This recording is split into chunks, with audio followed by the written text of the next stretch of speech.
Section 1. What is basketball? The big idea from Dr. Naismith.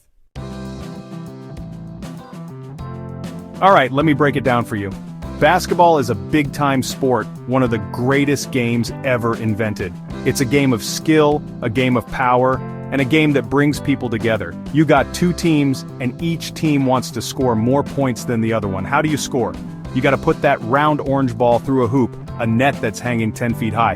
It sounds simple, but trust me, it takes a lot of practice and a lot of heart to be good at it. It's fast, it's exciting, and you gotta be ready to run, jump, and think quick. You can play it inside a big arena or outside on the blacktop.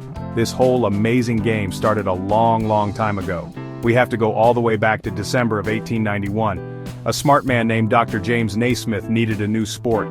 He was a teacher in Springfield, Massachusetts, and the weather was getting cold. His students couldn't play baseball or football outside anymore. He needed an indoor game to keep them active and out of trouble. So he came up with a new idea. He wrote down some rules, got a couple of peach baskets, and nailed them to the wall of the gym. He didn't know it then, but he had just created something special, something that would become a global phenomenon.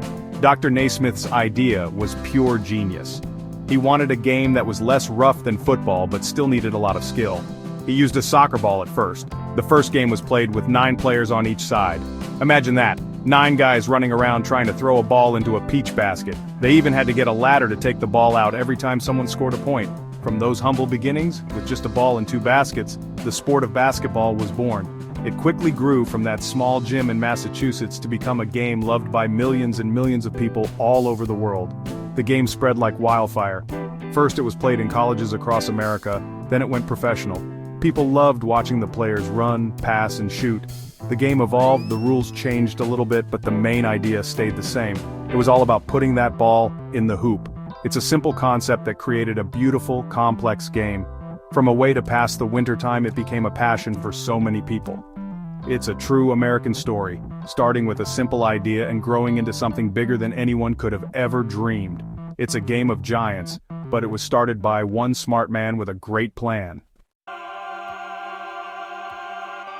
Section 2, the rules of the game, how to hoop. So, you want to know how to play? It's easy to learn but hard to master, you feel me? First thing, you got 5 players from each team on the court at the same time. The goal is to score on the other team's basket and stop them from scoring on yours. You move the ball down the court by dribbling it. That means you have to bounce the ball on the floor with one hand as you run. You can't just pick it up and run with it, that's a travel. You also can't dribble with 2 hands at the same time. Once you pick up your dribble, you have to either pass the ball to a teammate or shoot it. Now let's talk about scoring, getting that barbecue chicken. If you shoot the ball and it goes in the basket from inside the big arc on the floor, that's 2 points. That big arc is called the 3-point line. If you're feeling good and you take a shot from behind that line and it goes in, that's a 3-pointer, 3 points. That's a big deal. Sometimes a player gets fouled when they are shooting. A foul is when another player pushes you or hits you. If that happens, you get to shoot free throws. You stand on the free throw line all by yourself and you get 1 or 2 shots. Each one of those is worth 1 point. The game is played in 4 parts called quarters. In the professional league, the NBA, each quarter is 12 minutes long. The clock stops a lot though, like when the ball goes out of bounds or when there's a foul. So the game takes much longer than 48 minutes to finish. The team with the most points at the end of the 4th quarter wins the game.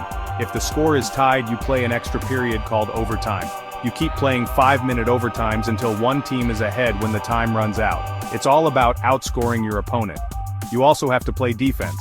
Defense is just as important as offense.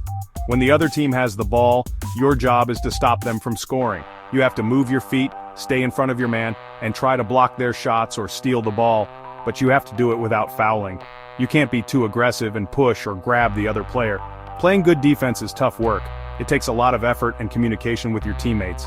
A great team knows how to play on both ends of the floor, scoring points and stopping the other team. That's how you win championships. Listen, you can be the most dominant player in the world, but you can't win a championship by yourself. I know a thing or two about that. Basketball is a team sport through and through. You have 5 players on the court, and they all have to work together like fingers on a hand. You have to trust your teammates. You have to know where they're going to be on the court without even looking. It's about passing the ball to the open man, the player who has the best chance to score. A good pass can be just as beautiful as a great shot. It's all about making the right play for the team. Every player on a team has a different job or role.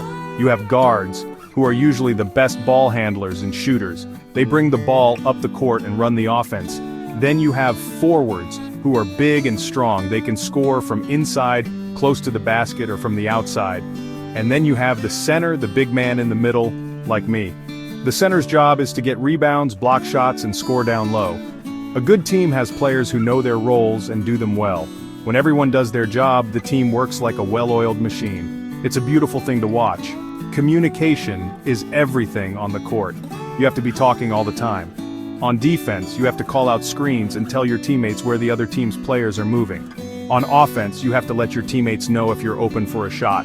A quiet team is a losing team. You have to be loud, you have to be clear, and you have to be on the same page. This builds chemistry. When a team has good chemistry, they play for each other. They celebrate each other's success and help each other up when they make a mistake. That bond is what separates good teams from great teams. Think about the best teams in history. They always had great teamwork. Look at the Chicago Bulls with Michael Jordan and Scottie Pippen. Look at the Showtime Lakers with Magic Johnson and Kareem Abdul-Jabbar. Look at me and Kobe Bryant on the Los Angeles Lakers. We were great players, but we won because we played together. We trusted each other to make the big play when it mattered most. That's the secret sauce. It's not just about talent. It's about bringing that talent together to create something bigger than any one person. That's the real magic of basketball. Basketball has given us some of the greatest athletes in history. These are the legends, the guys whose names will be remembered forever. You have to start with Michael Jordan. They call him the GOAT, the greatest of all time. He could fly through the air and do things with a basketball nobody had ever seen. Then you have players like LeBron James, who is a combination of size, speed, and skill that is just unbelievable. And of course, my man Kobe Bryant, the Black Mamba. His mentality and his killer instinct were second to none. These players didn't just play the game, they changed it. There are so many legendary teams too. Teams that people will talk about for generations. The Boston Celtics and the Los Angeles Lakers are two of the most famous.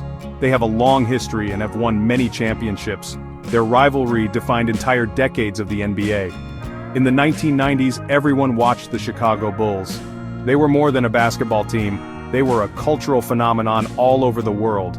These teams had iconic players, iconic coaches, and they gave their fans moments of joy and excitement that they will never forget.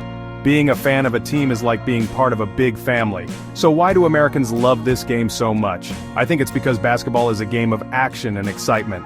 The pace is fast, and there's always something happening. A player can go on a hot streak and score a bunch of points in a row. A game can be decided by a single shot at the last second, a buzzer beater. That drama is what keeps you on the edge of your seat. Plus, the players are incredible athletes.